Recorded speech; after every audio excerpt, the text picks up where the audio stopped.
उत्प्रेक्षा अलंकार में उपमान और उपमेय में इतनी समानता होती है कि हम उपमेय में उपमान की संभावना करने लगते हैं।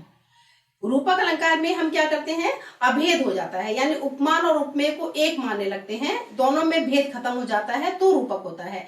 लेकिन उत्प्रेक्षा में उपमेय में उपमान की संभावना की जाती है। हमें ऐसे लगता है जैसे ये हूबहू वैसा ही है। जब ये भावना हमारे अंदर आती है, हम ये कहते हैं कि ये तो बिल्कुल वैसा ही लग रहा है, तब वहां पर उत्प्रेक्षा अलंकार होता है। यानी कि उपमेय में जब उपमान की संभावना की जाए तब वहां उत्प्रेक्षा अलंकार होता है। और इसको अभिव्यक्त करने के लिए मनहु, जनहु, जनु, मनु, मानव आदि शब्दों का प्रयोग होता है। जैसे सोहत ओढ़े पीत पट श्याम सलोने गात, मनहु नील मणि शैल पर आतप पर्यो प्रभात। भगवान कृष्ण के सौंदर्य का चित्रण किस तरीके से किया जा रहा है कि ऐसा लग रहा है जैसे नीलमणि पर्वत पर प्रातः काल की स्वर्णिम किरणें, सूर्य की स्वर्णिम किरणें उस पर पड़ रही हों।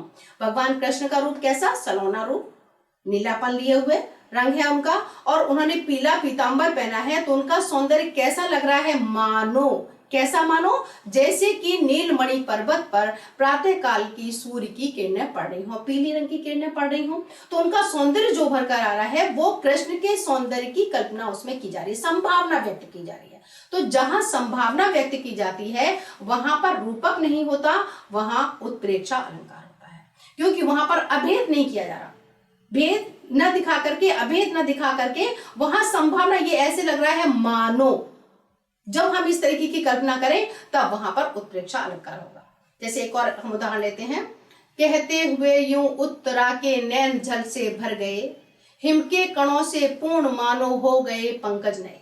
उत्तरा की आंखों में जब आंसू आ जाते हैं तो उसका कवि ने इतना सौंदर्यपूर्ण चित्रण किया है कि वो आंखों में जो आंसू हो वो ऐसे लग रहे हैं जैसे कि कमल के फूलों, कमल का जो फूल है उस पर ओस की बूंदें पड़ी हुई हो। कैसे खूबसूरत नयन है कमल के समान, और उसमें आंसू कैसे झिलमिला रहे हैं जैसे कि कमल के फूल पर ओस की बूंदें हो। तो इस तरीके से सौंदर्यमय चित्रण, कैसा चित्रण किया, मानो ऐसा लग रहा है उसे देखकर। और जब संभावना व्यक्त की जाए कि इस तरीके का लग रहा है तो वहां पर उत्प्रेक्षा अलंकार।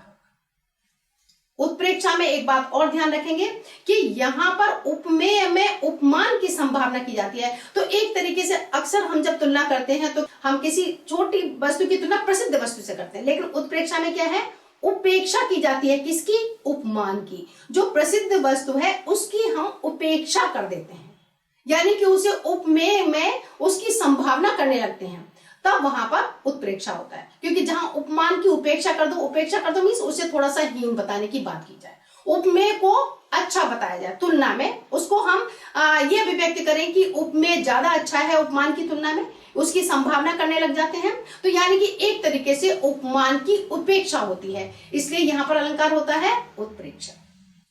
उत्प्रेक्षा अलंकार में जैसे मैंने अभी भी बताया कि उपमान की उपेक्षा की जाती है। एक उदाहरण ले लेते हैं, यदि मैं ये कहती हूं कि तुम चंद्रमा के समान सुंदर हो तो वो उपमा अलंकार हुआ। मैं कहती हूं तुम चंद्रमुखी हो तो वो रूपक अलंकार हुआ। यदि मैं कहती हूं कि चंद्रमा ऐसा लग रहा है जैसे तुम्हारा मुख, वहां पर उत्प्रेक्षा हुआ। एक तरीके से आप समझ लो रूपक का उल्टा, ठीक है ना। रूपक का उल्टा मीन्स कि जैसे आप रूपक में क्या करते हो, अभेद कर देते हैं उपमेय और उपमान में। जैसे तुम चंद्रमुखी हो तो वहां पर हमने दोनों में उपमान जो चंद्रमा है, उपमेय जो मुख है, दोनों में अभेद कर दिया। यहां पर हम अभेद नहीं कहते हैं कि तुम इतनी खूबसूरत लग रही हो, तुम्हारा मुख इतना सुंदर लग रहा है जैसे चंद्रमा, तो वहां पर हम चंद्रमा की संभावना कर रहे हैं उपमेय में। तो जब संभावना करें तब वहां पर उत्प्रेक्षा अलंकार होगा, जब अभेद कर दें तो रूपक होगा, और जब तुलना करें तो वहां पर उपमा।